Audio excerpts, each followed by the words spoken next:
Yani Allah'ın takdirlen biri ince meyiller kıygırıp ya. Falan adetten bilin şol Vehhabidir. Falan adetten bilin şol Vehhabidir. Falan adetten bilin şol Vehhabidir. Hani ki şu Hudayın beninin aytyan keplerden %90 mesli Hanefi mezhep eder. Ve siz de bundan meyler rahatçak şahit aydıp bildiniz. Ha falan adetten onu bedgati olayan olsun.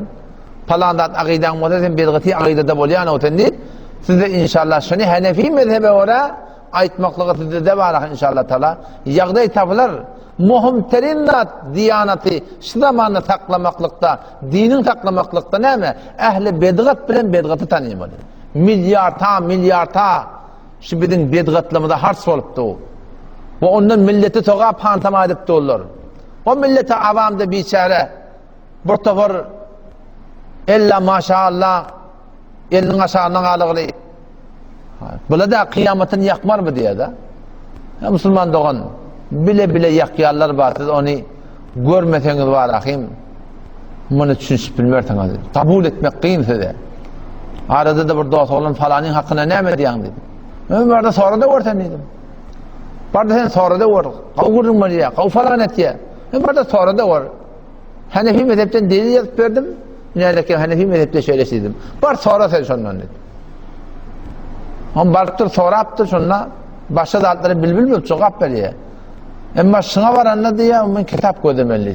Ben zaten ben kitap koydum diye. Hanefi mezhepte var. Ay muhakkak ihtilaf var. Yok şahstan diye bana aytsan dua et diye. Aytsan dua etmen diye. Şu şahsen ödünü aydan gurun. Uğurlayıp takdir diye gurun var ya diye. Cezise tefsiri var diye. 3 gecelep ben sonra zol verdim cevap yok. Ahir ben barıp aytdım o şeytana şöyle ben takdirden sorayan.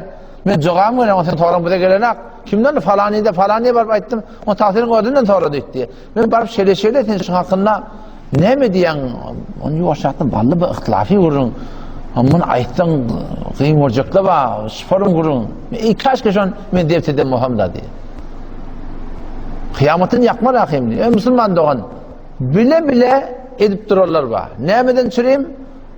Anırda kendi todan tur diyor. Onunla yaş oğlanlar beni kavga cevap verdi. Yaş ahım olpsu kepliyanı. Ulukon taksirler var. Himmet ne demek? Elhamdülillah mantıqada dehmet çekiplerler var. Mesela ulukon taksir. Bula ne aydanak? Aytsan şöyle oluyor da dedim diye. Ne mi oluyor? Öyün daşlayarlar. Öyün şuar yediyarlar. Daş bilen belliyarlar. Mimanın vuruyarlar. Aytsan sizlere oluyor. Şikayet veriyarlar. İzinle ne kadar gurur öğretiyarlar. Ellerinden gelse telefon kurup tehdit etiyarlar var. Telefon kurup. Ben falan kullan tarafından bizden uriyat ediyorsun. Ne mi hava bizim avamıda orlak gel ama. Gelsen ne mi? Gelsen her ne başına da gel amalı. Öldürürler mi? Öldürmem kaçak etmedi. Şeyle mi ben dedim hava? Ben dedim yine bir saat yardım meşhudada gelden dedim ben. Ne mi diyeyim beni? Aytsan şöyle oluyor Müslümanlığa. Şunun için aytman olur. Huday bilen peygamber diymesi, hemmesi divay demek. Huday bilen peygamber diymesi, yüzüne çangda giyen şey oluyor. Yüzüne çangda yiyecek olsa, Huday bilen peygamber kenarda koyarlar. Bir son yılmıştırıp arada yol alacak oluyorlar mutasifane. İnşallah yol şu ürünlerden berip başlayın. Allah da benden hem kabul etsin. Bir de bir vazife oldu şu şey. Es-sakitu anil hak şeytanın akhras. Rivayette geliyor, bilip durup hakkı aytmayan adam lal şeytan ettir. Hadis olup geldi. Peygamberimiz edip durur. Bilip durup hakkı aytmayan adam. 159. ayeti bardan okuyun Sure-i Bakara'dan. Allah Teala olur ki batırıyarlar hakikati diye. Hakikat belli olan sonra kitapta açıklan aydıptır. Ondan sonra batırıyarlar. Allah Teala'nın laneti, ınsızının laneti şol ulemalara deyiptir. Mer olar ki tövbe ettiler diye. Islah ettiler diye. Açıkladılar diye. Onlara Huday Teala rahmetinden dolanacak diye. İza zaharal fitanu vel bid'u ve subbat ashabi diye Peygamberimiz. Herhalde bid'atlar zahir olsa, fitneler dinden evriyan zatlar zahir olsa. Kafirlerde var fitne diyende şu hakka aydıp ara gurrun düşmeklikte siz fitne öğrettiğiniz vel fitnetu eşeddu minel katl diye. Ben dedim Kur'an tehrif etmediydim. Vel fitnetu eşeddu minel katl yani. Fitne diğerleri dinden adamdan öğürmeklik, adam öldürmeden katı diye ayttığı.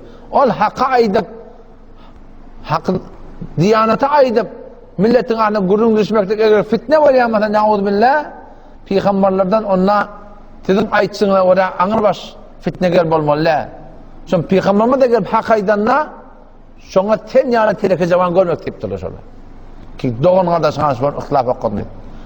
Peygamberimiz aydıp da idâ zaharal fiten, fitneler zahir olsa, vel bid'a, bid'atlar, benamedin, amallar zahir olsa, ve subbet ashabi, beni Muhammed Mustafa Aleyhisselam'ın yararlarına teğulmeyene dursa, şu zaten arada bolup dursa.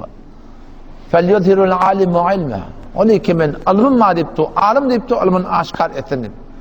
Ve lem yef'al zâlik, eğer aytmasa, ne mudur? Fe'aleyhi la'netullah deyiptu Peygamber. Allah'ın laneti şol alima, والملائكة فريشتن لعنة شو العالم والناس أجمعين أنسجن لعنة شو العالم وظن لا يقبل الله له صرفا ولا عدل الله فرضنا قبول etmedi filmle kabul etmedi. Şeriatlar bir mecburiyet yaşatıra aytmakta Müslümanlar.